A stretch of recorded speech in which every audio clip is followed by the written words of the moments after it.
I don't know, 2 Roanozoa or 2 Going Merry. Anyway, hey everybody, what's up? This is Retrokid Reviews doing a in-camera review for Season 2 of One Piece. So, for a quick disclaimer, I already did a review for the said Going Merry Blaster, so go to the cards for that. And with my quick shot out of the way, which I still can't get on this frame, sorry guys, I think we got it on cam. That's good. Okay, so on to, not this blaster review, which I already did a review for. Not bad. Still have not reviewed, sorry, not modded it yet. So, again, probably later down the road as far as Season 3 goes. Speaking of which, and with my glare aside, let's get to the cast for Season 2.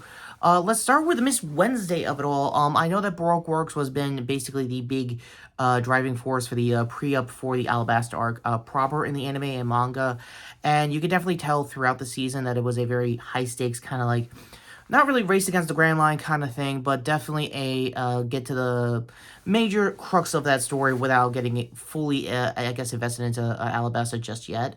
Also, I've binged the whole season. I've rewatched it twice through Will Neff's Discord and watching it naturally on my subscription for Netflix. Sorry, been a minute. But yeah, long story short, please go watch it yourself. It's actually a decent season. A lot of Chopper's episodes is, I think, the strongest and highly rated one so far for the season. But before we get to the Tony Chopper of it all, how was the Grand Line and, more importantly, the Straw Hats this time around as far as adaptation goes? For full disclaimer, like I said last season, a couple of years ago, I have not watched the anime, I have not watched the manga. I am just purely a show watcher at this point, and you can definitely tell. Outside of that, for Godi, still can't get the kid's name right. Luffy's actor is definitely more fine-tuned this time around. You can definitely tell he's having more fun with the role, especially by the end of the season. You can definitely tell he's definitely found his own footing for this version of Luffy, and you can definitely tell. The Labu episode, trying to get the crew out of the ship when they started their maiden voyage into the Grand Line, was very emotional, very personal, and you could definitely tell, like, Ikkiadi wanted to have, like, crux of, like, manga Luffy in there, and, like, there's something he took away from, essentially. Also, apparently, Netflix just wants everything to be a podcast, don't know why, so, essentially, aside from my, lighting aside that I forgot to put on, there we go, for cinematics, they did a whole, podcast, companion piece right after the season when you binge it, so there's a lot of spoilers there. Anybody else from Season 1 that returned? Mainly in the premiere, Garb showed up. I think Buggy showed up to do some stuff that he had to get done from the manga so that he could get back to his stuff behind the scenes. Jeff Ward looked good as usual. I think the makeup was a little flaky, probably from the previous fight from, I forgot the monsters. And I know it's Sea Folk, and they have a whole lot of, like, I guess, political ties to try to be more free than usual. I'm very much aware of that as far as that goes. Wiki down below for any of the races I might be messing up.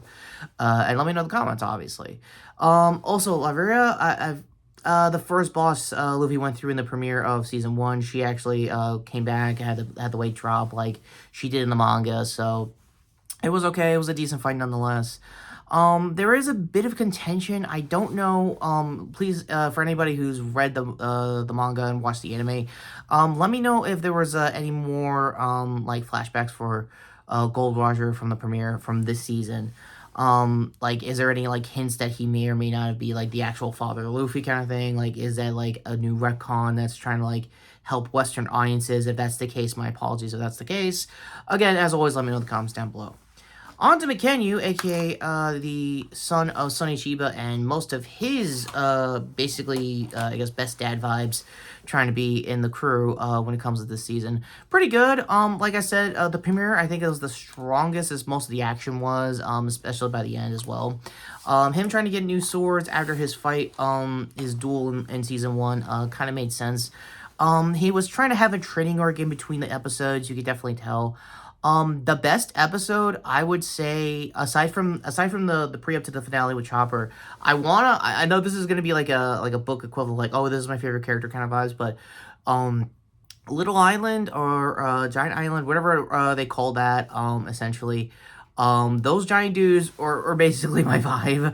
I'm not a full-blown, Viking-ish kind of dude, but I could definitely tell these dudes are totally chill and like love having like I guess for the love of the game kind of rivalries with each other. Not a heated rivalry. I know that. I know that show coming up. I'm very aware of that show. Anyway, quick. There's nothing really too questionable about the casting this time around, unless you're a child who thinks, One Piece shouldn't be work. I'm sorry. What part of this is this pirate, mostly very political anime slash like using historical like back. Chuds are weird. Gonna be real with you on that one.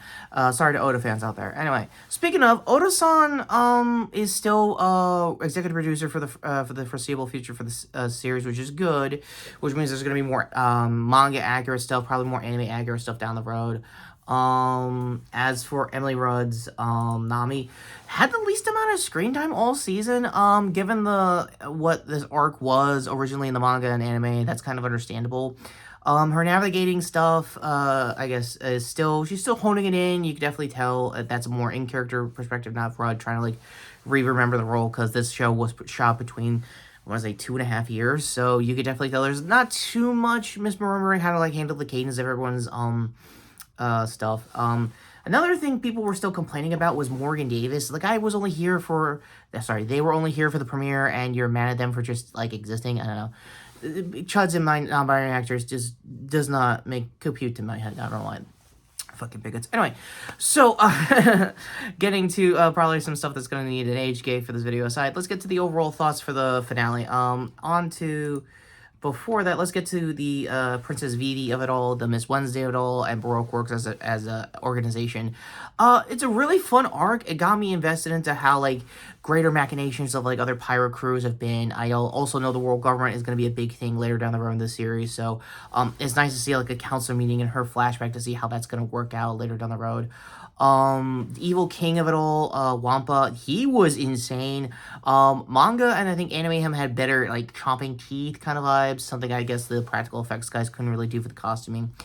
Also, another kudos to the costuming team in general, just listening to whatever Oda-san wanted as far as, like, show notes or just series references. They recreated, like last season, they recreated what they could, and it still turned out pretty good. So the reason why I'm speedrunning to the chopper section of the Wampa arc is mainly because I don't know how to say this. The actor from Jurassic Park 3, go to my retro review, is the doctor that basically teaches Chopper how to, like, be a doctor and stuff like that as far as Drum Island goes.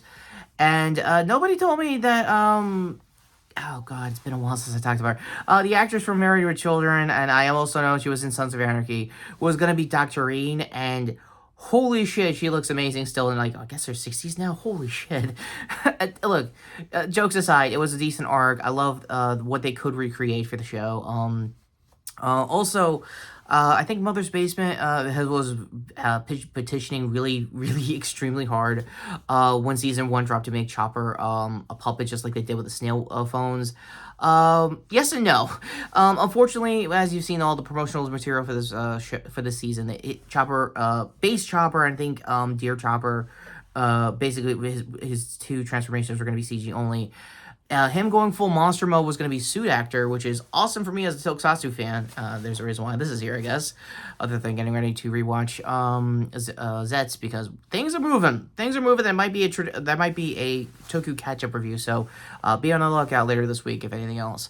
So, yeah, also, I know I'm generalizing, I'm all over the place with sporadic spoilers than usual. That's kind of how my channel rolls for new subscribers. Hi in advance if you hear. Sub to the channel, by the way, since you're new here. But before we get to the end cards of it all, my overall rating is a strong 9.5 out of 10. It's definitely a middle chapter of a season. You could definitely tell there's a lot of stuff they probably missed in the cutting room floor as far as the Alabasta arc goes. I didn't even get to Smoker. Wow, I forgot to mention him. I'll probably mention him in the shorts for things I missed, obviously, like usual. But for what I saw with him, I got confused that he was Joe Megalera for the longest time till we got to whoever the hell number 0 is.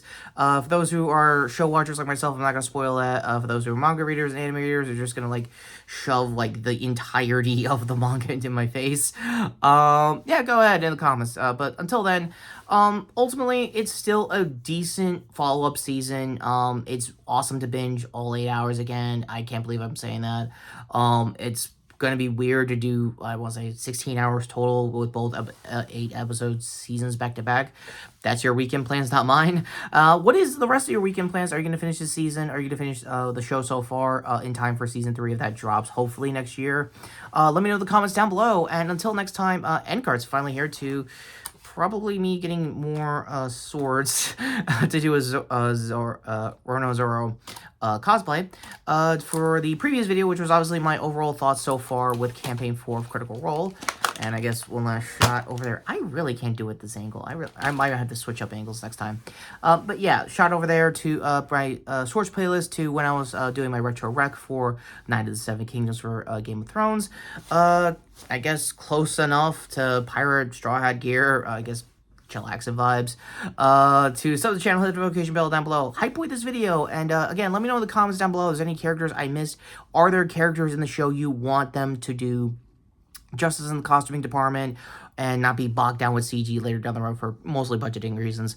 Again, let me know. Take care, subscribe, and yeah, what was the whole chopstick thing? I know there's a reference to the manga, but do I gotta do the chopsticks thing too just to get like Chopper's vibes or what? What's going on there?